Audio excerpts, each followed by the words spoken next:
On va parler marque quelques instants. On vous racontait hier comment Faurecia avait décidé de changer de nom. Il s'appelait Forvia désormais en intégrant le groupe allemand Hella dont le rachat avait été annoncé l'été dernier. On s'est posé la question du coup, est-ce que c'est vraiment vital quand on veut écrire une nouvelle page de son histoire de changer de nom? On va en parler quelques instants avec Marcel Botton qui est avec nous. Bonjour Marcel. Bonjour Guillaume. Bienvenue, directeur général délégué de Nomain, agence de naming, leader européen de la création de marques et vous êtes vous-même conseiller en marque. C'est vrai, ça on se pose la question. Est-ce que c'est vraiment, j'ai 10 000 questions à vous poser en 3-4 minutes Marcel, est-ce que c'est vraiment vital de changer de nom pour signer un nouveau départ? Comment on fait? Qui on veut toucher finalement quand on change de nom? Qu'est-ce qu'on répond à tout ça, Marcel, fondamentalement? Votre question, effectivement. Alors, une petite correction, c'est pas tout à fait un changement de nom, puisque Faurecia reste Faurecia et là reste Hella. C'est une marque ombrelle, en fait. On vient mettre une marque au-dessus. Je pense que c'est d'une façon, c'est ce qu'ils disent en tout cas, c'est une façon de marquer un nouveau départ. C'est-à-dire qu'il s'agit d'industries un peu difficiles, un peu dures, et on veut incarner la digitalisation et une façon, le changement même globalement, on veut les incarner en annonçant un nouveau départ, à la fois vis-à-vis de l'interne, vis-à-vis des actionnaires, vis-à-vis des médias. On se relance en quelque sorte. Mais qui on veut toucher le plus dans cette histoire quand on veut changer de nom? Pour des raisons diverses et variées, voilà, période trouble, nouveau départ, fusion. Je pense que le premier public visé, c'est les actionnaires, en fait. Bon. Mais ça a un impact auprès des actionnaires, ça, vraiment. Pardon? Est-ce que ça a un impact auprès des actionnaires? Enfin, moi, je me pose... Alors, il y a eu des études qui ont été faites, dont certaines que j'ai commandées d'ailleurs, sur l'évolution du cours de bourse des sociétés qui ont changé de nom. Alors, la question est passionnante, le résultat ne l'est pas, puisque ce n'est pas cohérent. Il y en a qui sont montés, il y en a qui sont descendus, donc on ne peut pas en tirer des conclusions, malheureusement. Mais je pense que lorsqu'il y a un projet... Alors, changer de nom pour changer de nom, si on ne change pas le reste, ça c'est très mauvais, effectivement. Parce que c'est de la cosmétique. Si par contre, on change de nom pour incarner un nouveau projet et qu'on réalise ce projet, là, ça a de l'impact.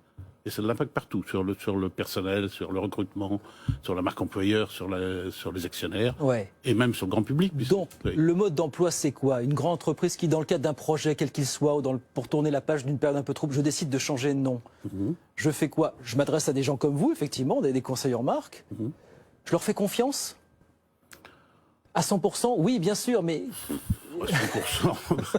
Vous savez, on fait confiance aux conseils parce qu'ils ont plus de compétences que vous dans ce domaine-là. Personne n'est spécialisé en... La Forvia, c'est censé évoquer quoi, peut-être, dans l'esprit des nouveaux dirigeants? Voilà, Alors, ce qu'ils nous disent, hein, c'est c'est forward, c'est-à-dire avancer, et via, c'est la route. Donc c'est un peu avancer sur la route, sur la nouvelle route. Donc c'est-à-dire qu'il faut toujours trouver un message, voire deux messages subliminaux dans un nouveau nom, finalement. C'est ça, quelque part. On essaye, c'est pas toujours le cas, parce qu'il y a eu d'autres changements de nom, je pense à... Foncia, par exemple, qui devient Emeria. Je suis pas sûr qu'il y ait un message précis. Simplement, il y a un rajeunissement, effectivement. Il y a un rajeunissement. Vous avez des exemples dans lesquels vous avez été associé, vous avez soit senti que le changement de nom avait eu un impact notoire, soit au contraire que, pardon de le dire comme ça avait fait pchit. Voilà. Est-ce que l'histoire est jalonnée d'un petit peu tous les cas, finalement, Marcel? Alors, il n'y a pas énormément de pchit, parce qu'au bout d'un certain temps, tout finit par passer. Hein. Je veux dire, même des marques pas formidables finissent par s'installer. Maintenant, des réalisations, pour prendre ce qu'il y a juste à côté, Safran, par exemple, qui est à côté de chez nous. Je suis occupé. Voilà, c'était Sagem et Snecma. C'est devenu Safran, ça a marqué de façon positive les choses. Après, il faut vérifier dans tous les pays que la marque fonctionne, qu'elle n'a pas un contresens, enfin, tout un travail à faire. Mais vous dites, il faut... Voilà, ça n'est pas cosmétique, mais c'est un symbole. Il faut que ça parle aux actionnaires, aux médias, au marché d'une manière générale. C'est ça l'idée, voilà. C'est pour changer un nouveau départ. Mais ce que vous dites en ce moment, j'insiste là-dessus, vous l'avez dit, si on ne change que ça ne veut rien dire. Non, c'est même négatif. C'est même négatif, Un changement de nom juste, par exemple, pour avoir l'air plus jeune, c'est mal perçu. C'est ça, il faut changer d'autre chose. Forvia, j'ai vu ça, vous allez me dire si c'est vrai, en italien, ça veut dire « il trompe ». Il fourvoie, c'est vrai ça ou pas, Marcel? J'ai vu passer ça jeune jour. Oui, furvia ou parfois forvia, forviare en italien, ça veut dire se fourvoyer. Le mot existe en français, hein, fourvoyer. C'est-à-dire, foris en latin, c'est sortir. Et la via, c'est la voie, donc c'est sortir de la voie. Mais bon, c'est pas très grave parce que, d'abord, l'Italie, il y a peu d'italianophones en dehors de l'Italie dans le monde, c'est pas une langue répandue. Et puis on oubliera, comme on a oublié, c'est le cas de plein de modèles de voitures qui ont des noms difficiles, il y a plein de choses sur Internet là-dessus. Au bout d'un certain temps, on oublie de toute façon. On oubliera. Et on souhaite bon vent à Forvia, donc issu de la fusion de Forestia et d'Ela. Merci beaucoup Marcel. Merci de passer nous voir quelques minutes ce midi.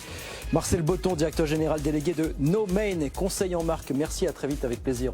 À bientôt Guillaume. Sur notre antenne. Merci beaucoup Marcel d'être passé nous voir. Midi 19, on marque une petite pause.